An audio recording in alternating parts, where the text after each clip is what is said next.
what do you see in action actually is very interesting because you see people talking. I wouldn't be here if I didn't enjoy it. They enjoy the talking because they think it can benefit their language. So he is from Brasilia. I was with my work in Brasilia. I was very lucky to be involved with all different groups. Is that the children get a chance to further practice their language.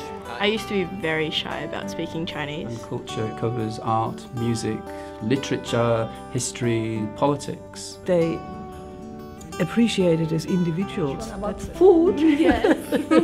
How we cook and what we do. And that's the beauty of things that really work. They're just like, well, why didn't we think of this before?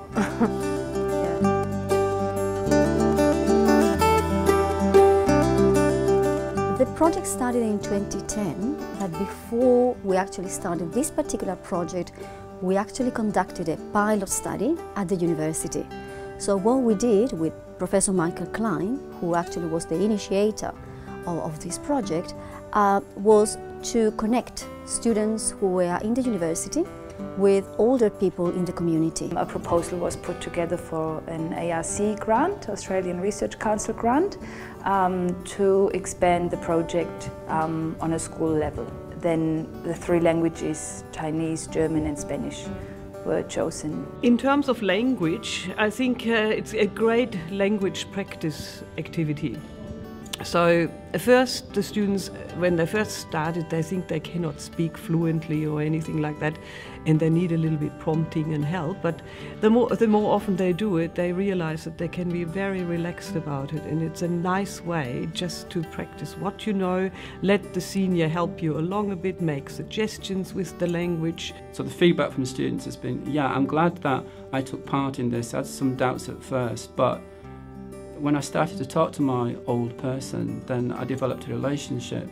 And the elderly people actually are very keen for our students to pass their exams. So they actually give them hints on how to study, and they try to motivate them, say, I want you to do well. And the kids respond to that as well. So it's an extra, if you like, parental figure that is basically taking an interest in what they're doing, because the interest works both ways.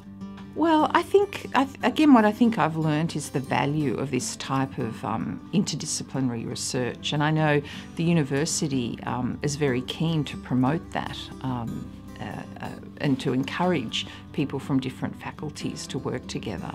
I think in the health area we can often get very stuck in our ways in dealing with health issues, and by working with a faculty such as arts, we start to think more about the social issues associated with health, and obviously in this case the issue around social isolation, which is a big issue for older people. It's not just social benefits of interacting, it's not just health, and we're talking sort of mental health, cognitive health, but also that cultural level, that exchange of knowledge and ideas, and you know that hopefully what we'd set out originally to do was that sort of breaking down those stereotypes of, you know, oh, they're old, they don't know anything, what can they do to help me, or vice versa, older people's perceptions of younger people. I think that's been really exciting to witness.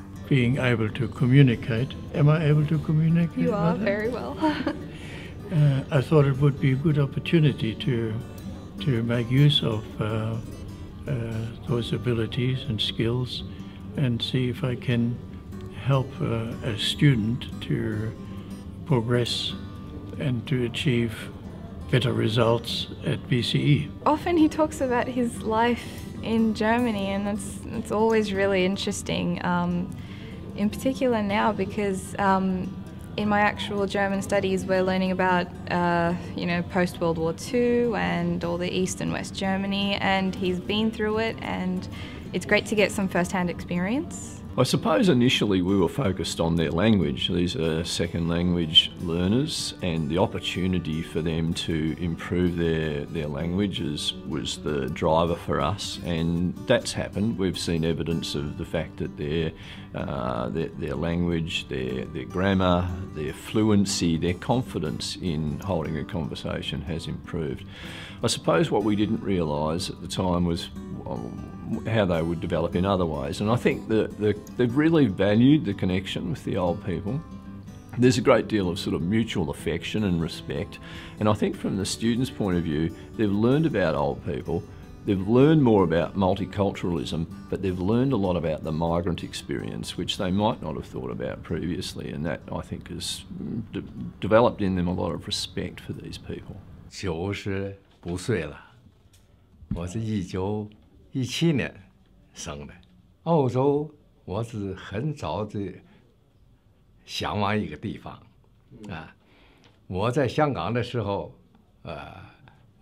退休了以后，就想移民到其他的国家，但是我选择了澳大利亚。我这个学生都很好，他们也很认真的学习，这跟我在以前我也教过书，所以呢，在我感觉到我又回到了以前教学的这个兴趣，所以这个机会给我非常的有意义。学生对这种学习，他也感觉到非常的高兴。Her Chinese is really good.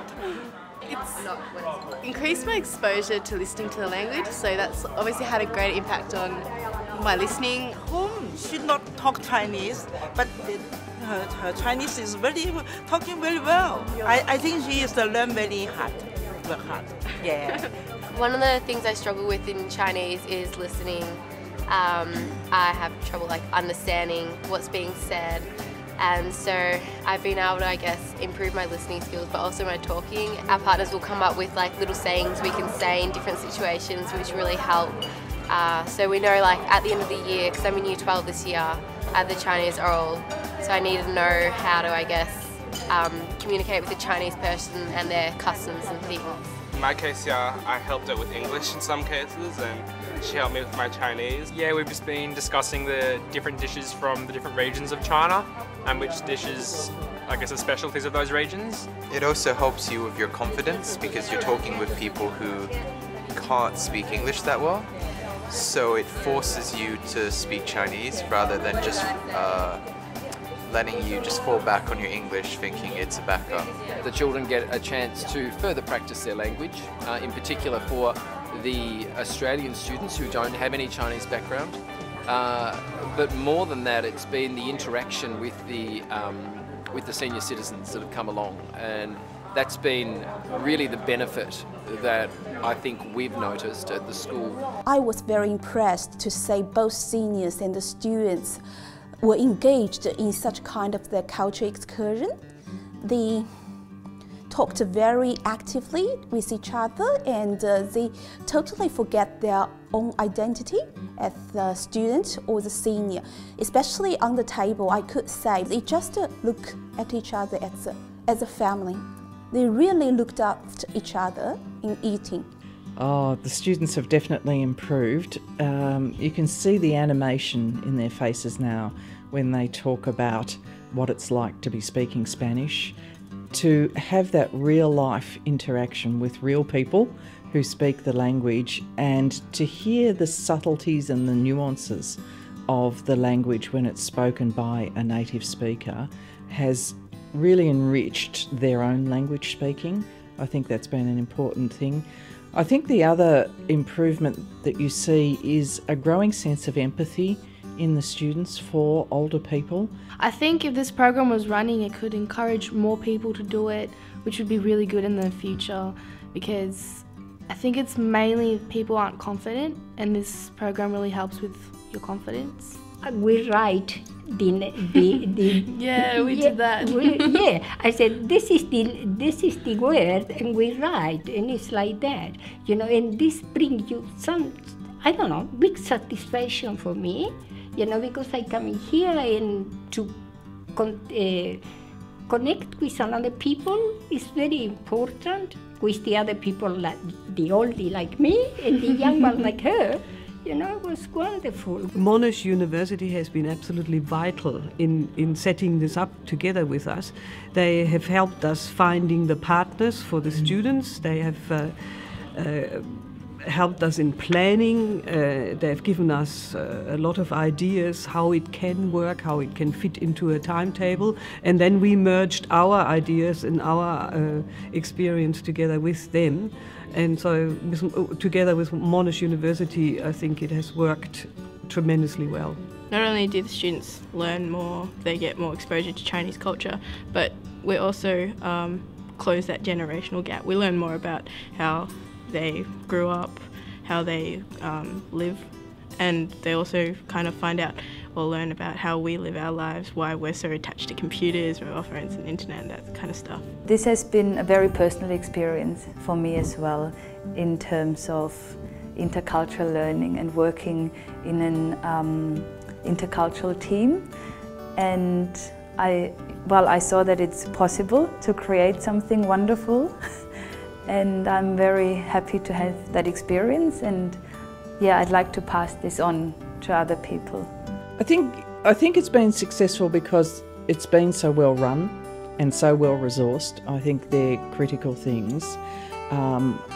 It's very efficient, you know that the people are coming on a certain day and they turn up on those days, and that's important for the students so that there's that continuity and that regularity, and I think Monash is to be congratulated on how well this program's been run. We started off, I think, with 13 students involved. This year we have 70 students involved.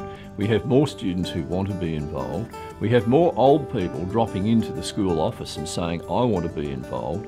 Sometimes it's just the word of mouth, the way a program is viewed, that gives it legs, and I think this is one of those projects. Some projects wither and die, some projects just blossom, and this is one that's blossomed. I wish it would expand dramatically and be available to all students at secondary level in Victoria or in Australia. Oh, it will be great. It will be great. This is a dream. I am the #1 fan. Well, we see the benefits of the project, and we see actually that we have changed the life of over 200 people. And that is a testimony in absolutely every interview that we have with them, in any kind of focus group, telephone interviews, and so many things that we do with them. We have changed the life of them. So it will be good to see that many other people are part of it, so that many other lives have changed.